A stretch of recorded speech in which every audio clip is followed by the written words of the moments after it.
Himachal Pradesh state electricity board employees union की Chamba unit की अहम बैठक विद्युत उपमंडल 1 के कार्यालय परिसर में आयोजित की गई। यह बैठक जिला संगठन सचिव सुरेंद्र कुमार की अध्यक्षता में संपन्न हुई। बैठक में यह निर्णय लिया गया कि 3 फरवरी 2021 को देश भर में बिजली बोर्डों के निजीकरण को लेकर जो राष्ट्रीय व्यापी विरोध प्रदर्शन किया जा रहा है, उसमें जिला चंबा के विद्युत बोर्ड के सभी कर्मचारी और इंजीनियर्स भी भाग लेंगे और केंद्र सरकार द्वारा पारित बिजली संशोधन विधेयक का विरोध करेंगे। बैठक में मौजूद पदाधिकारियों ने फैसला लिया कि इस विरोध प्रदर्शन को सफल बनाने के लिए बिजली बोर्ड के रिटायर्ड कर्मचारियों के सहयोग के साथ साथ आम जनता को भी जागरूक किया जाएगा कि बिजली बोर्ड के निजीकरण से आम जनता को किस प्रकार भारी आर्थिक नुकसान उठाना होगा। मैं HPSCB employees union Chamba unit की ओर से हिमाचल प्रदेश बिजली बोर्ड के समस्त कर्मचारियों की ओर से जो राष्ट्रीय समन्वय समिति का आह्वान हुआ है निजीकरण के खिलाफ, मैं आप सभी से अपील करना चाहता हूं, बिजली बोर्ड के सभी कर्मचारियों से, चाहे वो HPSCB एम्प्लॉयज यूनियन के कर्मचारी हों या अन्य संगठनों के, चाहे वो पावर इंजीनियर एसोसिएशन हो, JE एसोसिएशन हो, मैं आपसे अपील करना चाहता हूं कि निजीकरण के खिलाफ राष्ट्रव्यापी मुहिम जो हमारे द्वारा चलाई जा रही है, नेशनल कोऑर्डिनेशन कमेटी द्वारा चलाई जा रही है, आप सभी उसमें बढ़कर चढ़कर भाग लें, क्योंकि देश भर की सारी संपत्तियों का निजीकरण होने जा रहा है।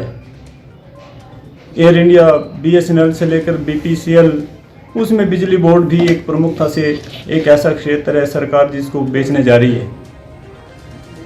बिजली बोर्डों को बेचने के लिए सरकार घाटे का हवाला दे रही है कि घाटे के सौदे हैं उनको बेचा जा रहा है।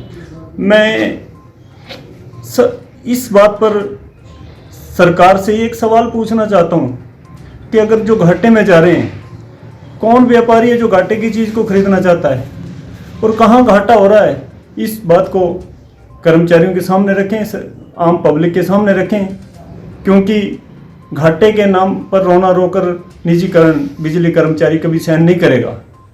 अभी हाल ही में चंडीगढ़ का बिजली विभाग जो 350 करोड़ रुपए का मुनाफा सरकार को दे रहा है, ये आंकड़े ना तो मेरे हैं ना बिजली बोर्ड के हैं, ये आंकड़े हैं UT सरकार चंडीगढ़ के। 350 करोड़ का बेनिफिट देने वाला विभाग जिसको सरकार प्रायोरिटी के तौर पर बेच रही है, तो क्यों? ये एक अपने आप में सवालिया निशान पैदा करता है। जहाँ तक कि हिमाचल प्रदेश के बिजली बोर्ड की बात है, हिमाचल प्रदेश के बिजली बोर्ड को भी घाटे में दिखाया जा रहा है, जबकि हकीकत इससे उलट है। अगर मैं चंबा डिवीज़न की बात करूं तो स्पेशली चंबा डिवीज़न 4.5 से 5 करोड़ रुपए प्रति माह रेवेन्यू कलेक्ट करके जो है वो बिजली बोर्ड को दे रहा है। इसके मुकाबले में खर्चा जो है केवल 1.5 करोड़ तक ही बैठता है। तो 4.5 से 5 कमा के अगर 1.5 खर्च रहे हैं तो फिर कैसे घाटा हुआ, ये बात भी समझ से परे है। इसी निजीकरण के विरोध में देश भर का बिजली कर्मचारी पिछले काफ़ी अरसे से अपना विरोध प्रदर्शन करता रहा है, लेकिन सरकार आज तक बिजली कर्मचारियों की समस्या को सुलझाने के प्रति गंभीर नहीं दिख रही है। आज तक सरकार ने जो प्रयास किया वो सिर्फ निजीकरण की तरफ ही कर रही है। मैं सरकार से अपील करना चाहता हूं कि अगर आप सुधार करना चाहते हैं, रिफॉर्म्स लाना चाहते हैं, हम उस कदम को स्वागत करते हैं, हम भी उसमें आपका सहयोग देने के लिए तैयार हैं। कभी भी बिजली कर्मचारी या अधिकारी इस बात में पीछे नहीं हटा है, लेकिन सुधारों के नाम पर निजीकरण को ना तो बिजली कर्मचारी सहन करेगा ना अधिकारी सहन करेगा। सुधारों के नाम पर आम पब्लिक की प्रॉपर्टी को बेचना ये कतई भी सही नहीं है। मैं अपील करना चाहता हूं प्रदेश भर की जनता से कि आप सभी भी हमारा सहयोग करें। आज राष्ट्रीय कोऑर्डिनेशन कमेटी ने 3 फरवरी को राष्ट्रव्यापी एक विरोध प्रदर्शन के लिए का ऐलान किया है, जिसमें प्रदेश भर का बिजली कर्मचारी और अधिकारी भी बढ़ चढ़कर हिस्सा लेगा। अपनी मांगों के समर्थन में मैं अपील करना चाहता हूं बिजली विभाग के सभी रिटायर कर्मियों से, वरिष्ठ नागरिकों से व जनता के चुने हुए सभी प्रतिनिधियों से, आम जनता से कि बिजली कर्मचारियों की इस मुहिम में आप भी हमारा सहयोग करें और 3 तारीख के जो धरना प्रदर्शन हमने आयोजित किया है, जिला स्तरीय धरना प्रदर्शन जो चंबा में होने जा रहा है, national coordination committee of electricity employees and engineers के आह्वान पर, उसे सफल बनाने के लिए बढ़ चढ़कर भाग लें।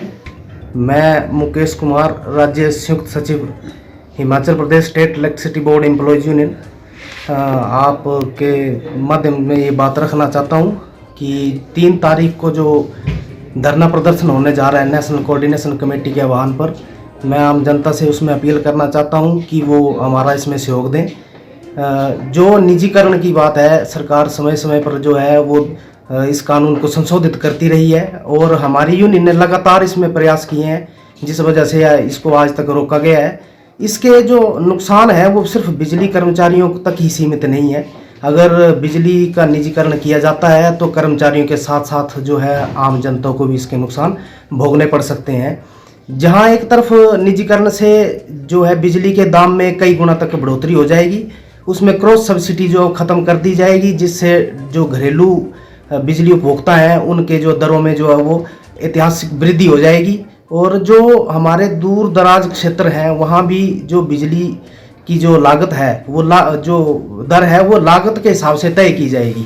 जहाँ ग्रामीण है वहाँ जितना खर्चा आएगा कॉस्ट के ऊपर, उस हिसाब से जो है बिजली की लागत तय की जाएगी। तो जो हमारे ग्रामीण किसान हैं, दूर दराज के ग्रामीण लोग हैं, उनके ऊपर भी इसका भार जो है अतिरिक्त पड़ेगा।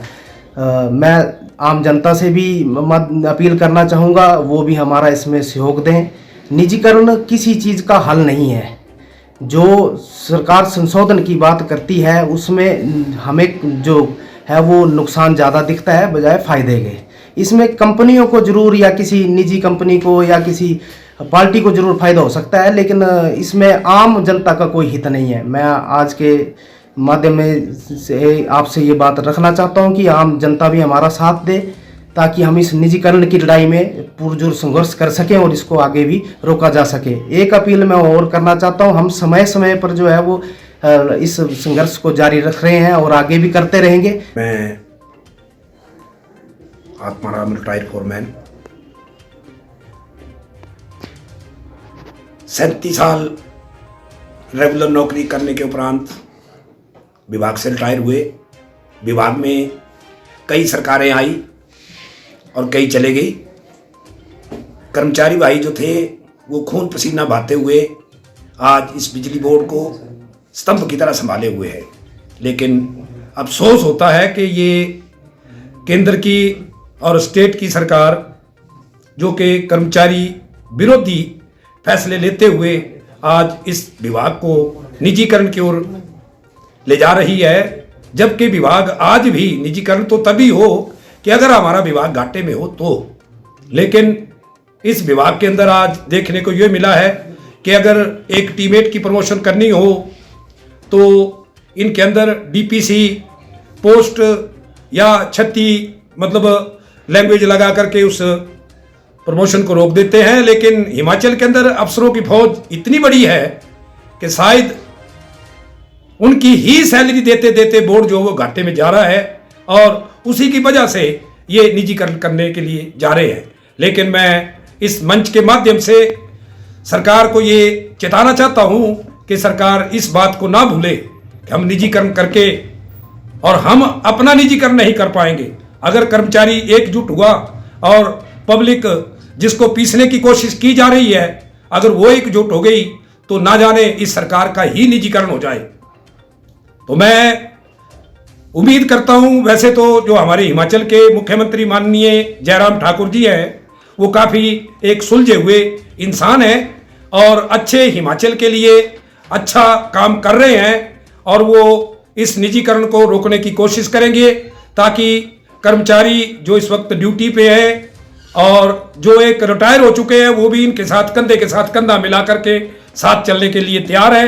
अगर कल को दूरगामी कोई इसका परिणाम निकलता है तो उसकी जिम्मेवारी ना तो कर्मचारियों की होगी ना किसी की होगी। इसका जो जवाब है वो गवर्नमेंट को खुद ही देना पड़ेगा। एक बार मैं फिर माननीय मुख्यमंत्री जी से निवेदन करूंगा कि इस बारे में सोचे, विचार करे, कदम जो आगे उठाने जा रहे हैं उसके लिए नजर रखे कि आगे कहीं दलदल या कहीं ऐसा खड्डा ना हो जिसके अंदर वो खुद ही फंस जाए।